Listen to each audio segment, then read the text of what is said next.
क्या सच में घट रहा है गोवर्धन पर्वत का आकार? क्या फिर सच हो रहा है भविष्य मालिका की भविष्यवाणी गोवर्धन पर्वत को लेकर?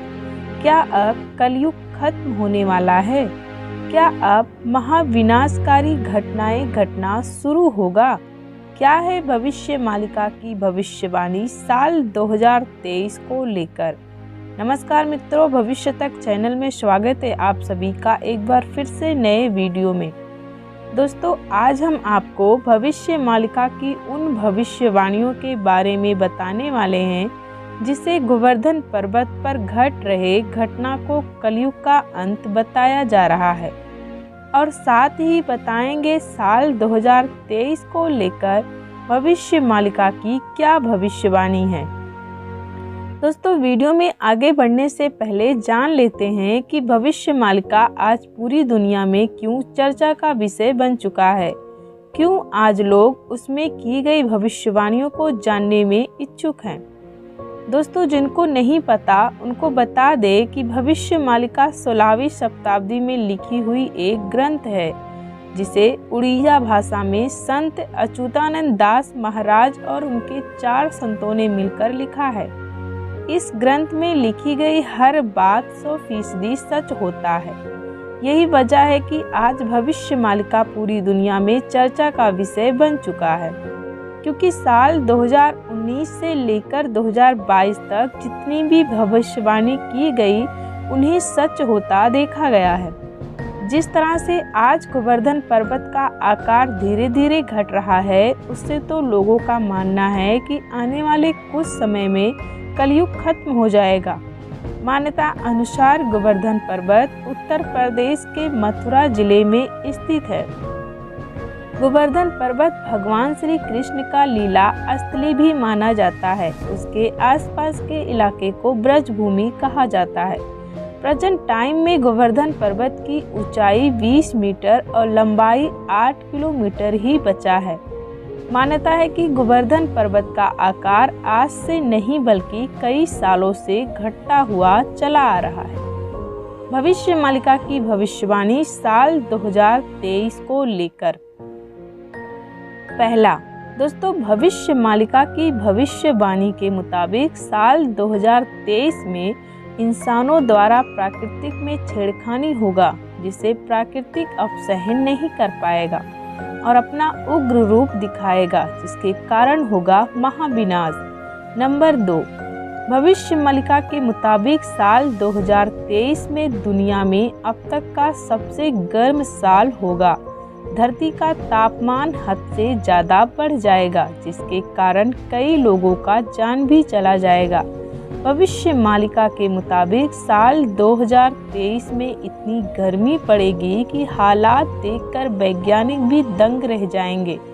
नंबर 3, भविष्य मालिका के मुताबिक साल 2023 की तीसरी भविष्यवाणी वायुमंडल में कई घातक गैस तैरेंगी। धरती के कई ग्लेशियर टूट जाएंगे। गर्मी तेजी से बढ़ने लगेगी। ध्रुव पर जमी बर्फ तेजी से पिघलने लगेगी। नंबर 4, भविष्य मालिका की भविष्यवाणी में यह बताया गया है कि साल 2023 में खेतों में हद से ज़्यादा नुकसान होगा। दुनिया भर की नदियाँ सूखने लगेंगी, जिसके कारण धरती पर पानी की मात्रा कम हो जाएगा। पीने का पानी भी कम हो जाएगा। नंबर 5, संत अच्युतानंद दास महाराज जी ने साल 2023 की भविष्यवाणी में कहा है कि दुनिया में ऐसी बहुत सी जगह है जो अपने आप से धंसने लगेंगे। साल 2023 लगते ही भूकंप की ऐसे झटके देखने को मिलेंगे, जिसके कारण बहुत सी जमीन ये अपने आप धंसने लगेंगी। नंबर 6, साल 2023 में समुंदर का रंग काला हो जाएगा, जिसके कारण धरती पर तापमान तेज हो जाएगा। ऐसा इसलिए होगा क्योंकि ध्रुव पर जमी बर्फ पिघलना शुरू हो जाएगा। नंबर 7, साल 2023 आते ही ऋतु चक्र का ज्ञान इंसानों के किसी काम नहीं आएगा, क्योंकि साल 2023 में मौसम चक्र बहुत ही ज़्यादा खतरनाक तरीके से बदल जाएगा। अर्थात साल 2023 में ठंड के समय में गर्मी होगा और गर्मी के समय में ठंडी। इंसानों को समझ में नहीं आएगा कि कौन सा मौसम चल रहा है। नंबर 8, साल 2023 में भविष्यमालिका की भविष्यवाणी के मुताबिक प्राकृतिक बदलाव के कारण धरती पर ऐसा जल प्रलय होगा जिससे दुनिया का एक बड़ा भूमि बंजर हो जाएगा। जैसा कि आपने देखा ही होगा कि साल 2022 बीतते बीतते प्राकृतिक ने किस तरह से किसानों के खेतों से अनाजों को डुबोकर खेतों को बंजर बना दिया। नंबर 9, साल 2023 में भविष्यमालिका की भविष्यवाणी के मुताबिक गर्मी इस कदर बढ़ जाएगा जिससे कई देशों में सूखा पड़ने का हालात बन जाएगा, जिसके कारण मनुष्य सहित पशुओं को भी बहुत से समस्याओं का सामना करना पड़ेगा। नंबर 10, भविष्यमालिका की भविष्यवाणी के मुताबिक साल 2023 में नदियां, झील और तालाब पूरी तरह से जलमग्न हो जाएंगे। दुनिया के कई गांव और शहर में बाढ़ से बर्बादी होगी। अब जान लेते हैं कि क्यों घट रहा है गोवर्धन पर्वत का आकार। दोस्तों, गोवर्धन पर्वत को लेकर कई धार्मिक मान्यताएं बताई गई हैं, जिसमें से अगर एक की माने तो सालों पहले गोवर्धन पर्वत की ऊंचाई 30,000 मीटर हुआ करता था, जो आज के दौर में घटते घटते सिर्फ 30 मीटर ही बचा हुआ है। इसके पीछे कहानी की माने तो कहा जाता है कि इसे श्राप दिया गया था। जैसे जैसे कलयुग खत्म होता जाएगा वैसे वैसे इसकी ऊंचाई भी कम होता जाएगा। गोवर्धन पर्वत को श्राप किसने दिया और क्यों दिया? धार्मिक मान्यताओं के अनुसार एक बार पुलस्त ऋषि मथुरा में भ्रमण कर रहे थे। तभी उनकी नज़र गोवर्धन पर्वत की खूबसूरती पर पड़ा।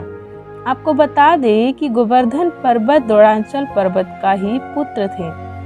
गोवर्धन पर्वत की खूबसूरती को देखकर पुलस्त ऋषि अपना ध्यान ही नहीं हटा पा रहे थे। इसलिए उन्होंने गोवर्धन पर्वत को अपने साथ काशी ले जाने के लिए द्रोणाचल पर्वत से कहा। ऋषि ने कहा कि हे प्रभु, मैं आपके बेटे गोवर्धन पर्वत को शिव की नगरी काशी में ले जाना चाहता हूँ। इनकी मैं वहाँ पर सेवा करूँगा। ऋषि पुलस्त की बात सुनकर द्रोणाचल पर्वत बहुत दुखी हुए, परंतु ऋषि होने के कारण उन्होंने उन्हें मना नहीं किया और करुणा स्वर में कहा कि ठीक है, ले जाइए। तभी गोवर्धन पर्वत ने अपने पिता का दुखी मन देखा तो वह एक ऐसी चाल चले जिसमें पुलस्त ऋषि फंस गए। गोवर्धन पर्वत ऋषि पुलस्त के साथ जाने से पहले एक शर्त रखा और कहा कि मैं आपके साथ चलने के लिए तैयार हूँ, लेकिन आप जहाँ भी मुझे सबसे पहले रख देंगे मैं वहाँ स्थापित हो जाऊँगा और आप मुझे दोबारा नहीं उठा पाएंगे। तभी ऋषि पुलस्त गोवर्धन पर्वत की शर्त मानकर उन्हें अपने तपोबल से काशी की तरफ ले जाने के लिए तैयार हुए। जैसे ही गोवर्धन पर्वत मथुरा पहुँचते हैं तो उन्होंने देखा कि भगवान श्री कृष्ण अपनी बाल्यावस्था की लीलाएं कर रहे हैं, जिसे देखने के इच्छुक से गोवर्धन पर्वत अपनी भार बढ़ाना शुरू कर दिया। ऋषि थोड़ी ही दूर गए कि उन्हें थकान महसूस होने लगी। आगे चलकर वह पर्वत को नीचे रख दिया और गहरी नींद में सो गए। जैसे ही ऋषि नींद से जगे तो वह गोवर्धन पर्वत को उठाने की बहुत प्रयास किए, परंतु असफल रहे। गोवर्धन पर्वत उठाना तो दूर, वह उसे हिला भी न सके। तब ऋषि ने पुनः गोवर्धन पर्वत को अपने साथ जाने की बात कही। तभी गोवर्धन पर्वत ने ऋषि के सामने जाने से पहले रखी शर्त की बात कही, जिससे ऋषि पुलस्त को काफी ज्यादा क्रोध आया और उन्होंने उसी क्रोध से गोवर्धन पर्वत को यह श्राप दे दिया कि कलयुग के अंत से पहले तुम्हारा आकार पूरी तरीके से घट जाए।